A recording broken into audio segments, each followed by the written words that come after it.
Hi everyone. So for this video, we're going to go over Gabriel Garcia Marquez's uh The Old Man with An Old Man with Enormous Wings. And then the next video we'll go over Neil Gaiman. This PowerPoint does talk about Tim O'Brien for the story, The Things We Carried. However, you are not required to read that for this particular class. Usually my in-person class has read that before, so it's just the same PowerPoint. So don't worry, there are no questions on the quiz about Tim O'Brien or the things they carried. All right, so our first author is Gabriel Garcia Marquez. He was born March 6, 1927, passed away on April 17th of 2014. He is Colombian, and he's most well known for his book 100 Years of Solitude, which he wrote in 1967, for which he won the Nobel Prize in Literature in 1982. He is only the fourth Latin American at the time to be awarded the prize, and he is one of the best-known Latin American writers in history.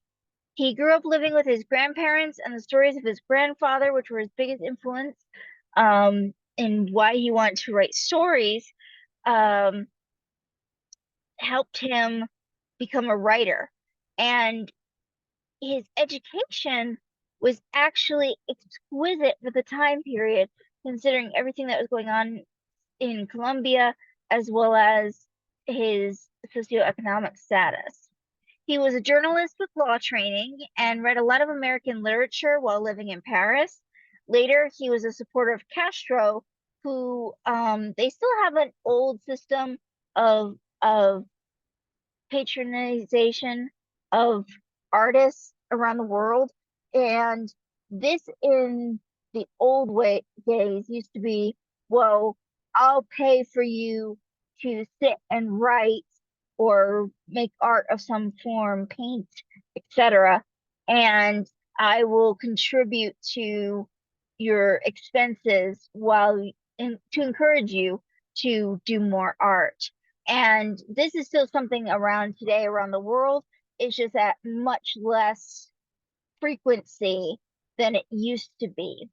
So since Castro was a patron of Garcia Marquez, he was also a supporter of Castro.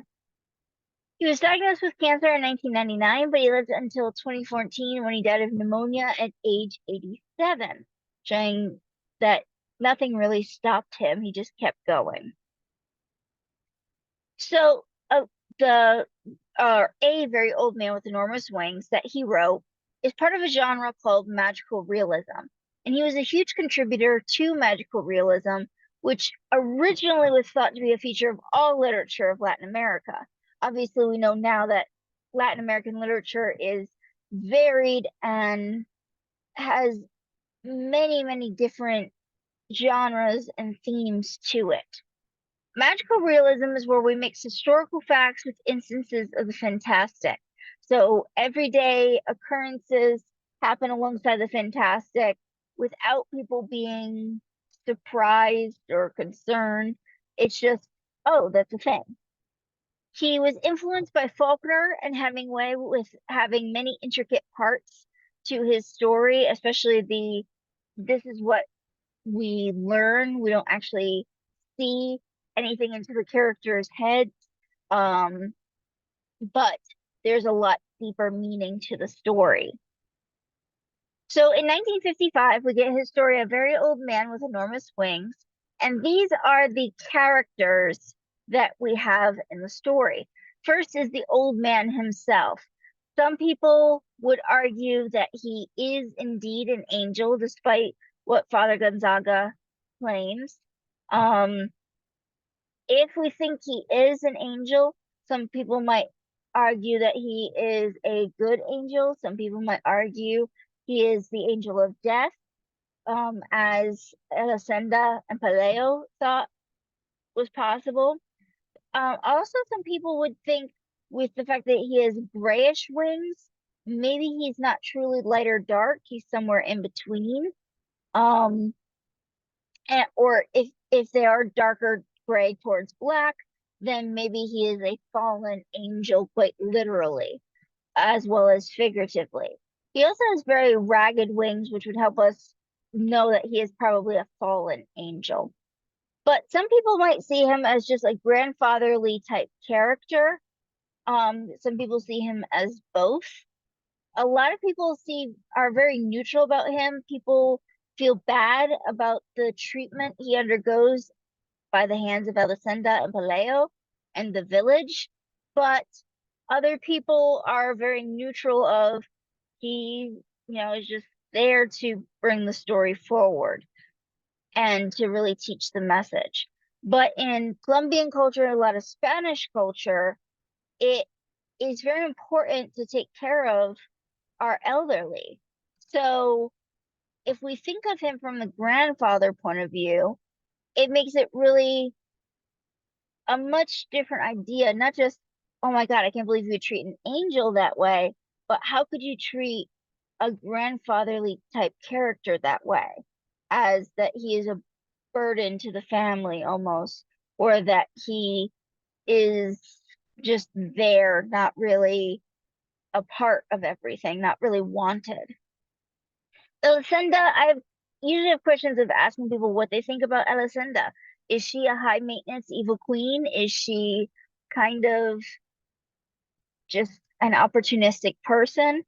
She's clearly a gray character. A lot of these characters are what we consider gray character, not necessarily good, but not entirely evil. Now, it is her idea to keep the old man in a cage and sell tickets to see him. So that's not the best. That's certainly not a desirable trait. That's certainly not a good thing. And if he is our protagonist, then that's certainly something that it prevents him from getting the help he needs to get better so that he can fly off. And it probably takes him a lot longer to get better before he is able to leave at the end of the story. She also seems high maintenance to some people because, the minute she gets a little bit of money, she's spending it and everything else. But we have to think about too, before that, her husband was getting fish to sell.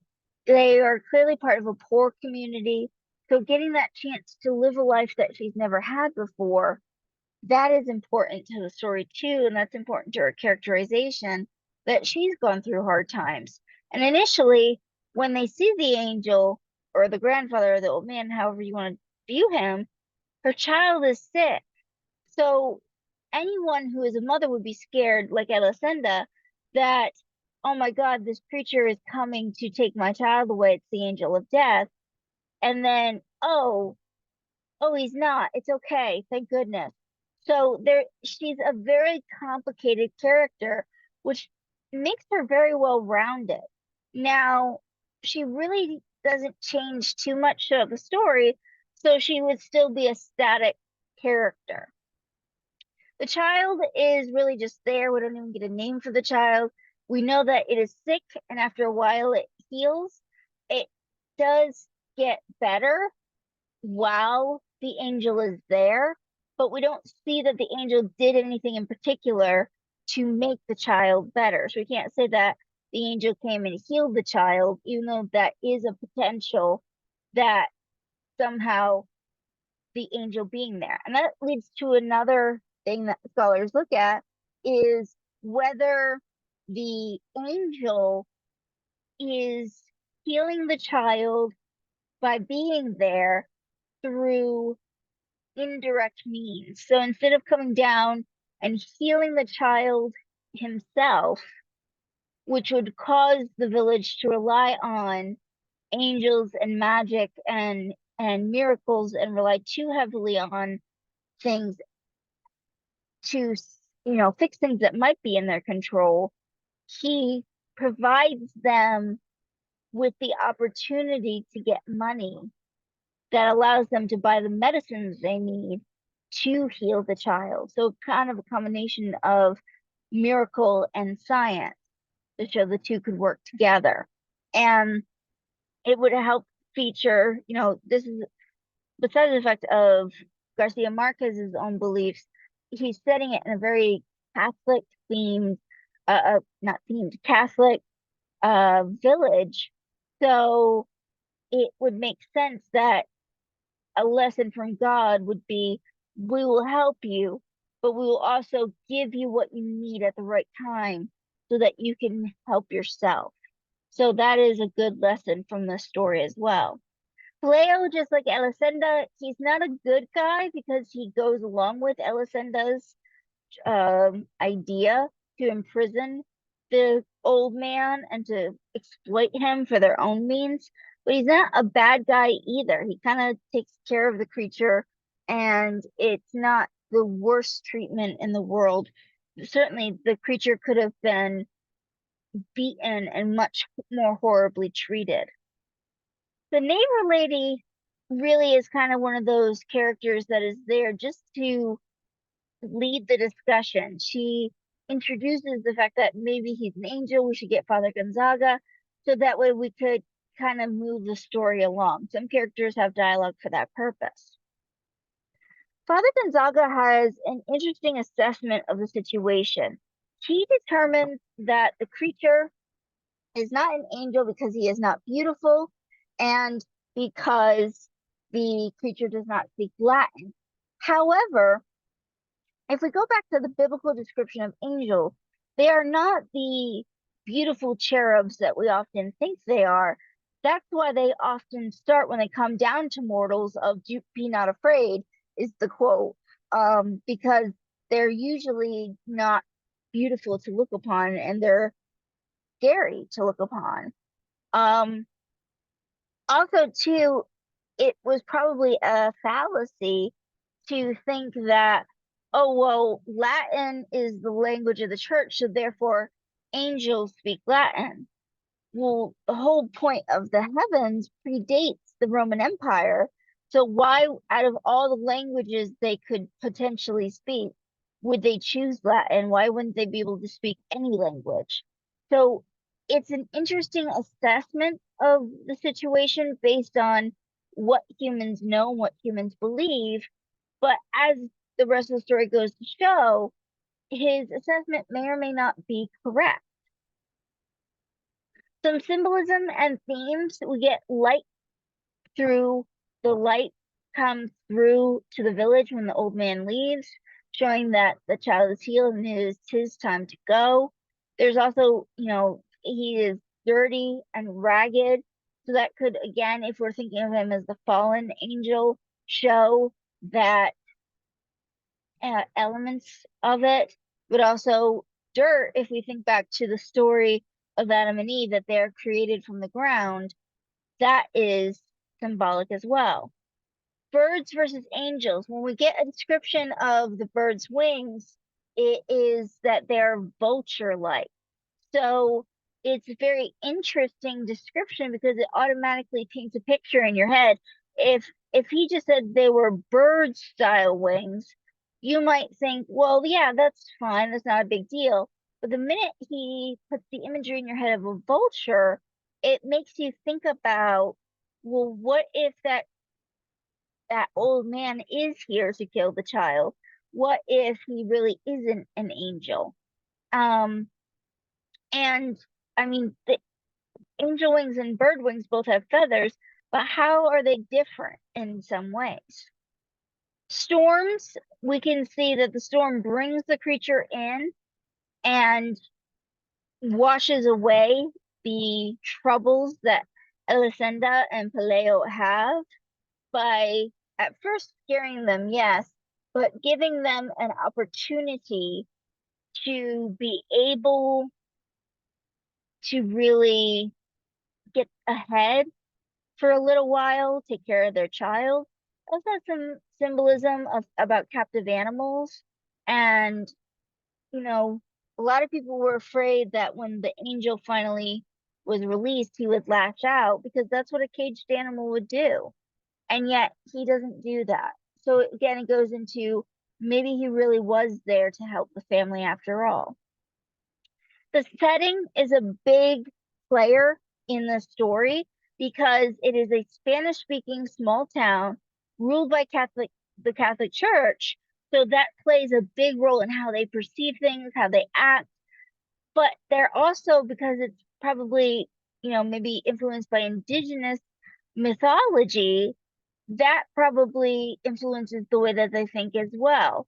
So how they react to the situation, they don't seem like, at first they seem like, oh my God, this is interesting, but they're not as uh surprised or as concerned as we might be if we suddenly saw something magical like this. And the fact that the woman who is the Spider Woman, she is treated completely like, something that's normal in the world. That is all part of magical realism. Some themes from the story, themes of suffering, not just of the old man, but think about the suffering of the child, the suffering of the family, the suffering of the village, especially if it's a poorer village. Supernatural theme, obviously that goes right into magical realism. Old age, again, if he is meant to be an old man and a grandfatherly type character, what does that say that he is troublesome for the family to take care of, that they can't really afford to take care of him? They'd rather exploit him so that they can get ahead. Foreignness and the other, how people are treated, how they are going to be, how we act towards them. Think about how the family and the village acted towards the old man, acted even towards the Spider Woman. They treated her like a freak just because she was an other. So that is a big theme. Religion is also a big theme because, especially talking about angels and biblical mythos of how the angel would be, that's going to bring in the theme of religion to it. So hopefully that will help you understand the story a little bit better. And the next one, we'll go over the story by Neil Gaiman.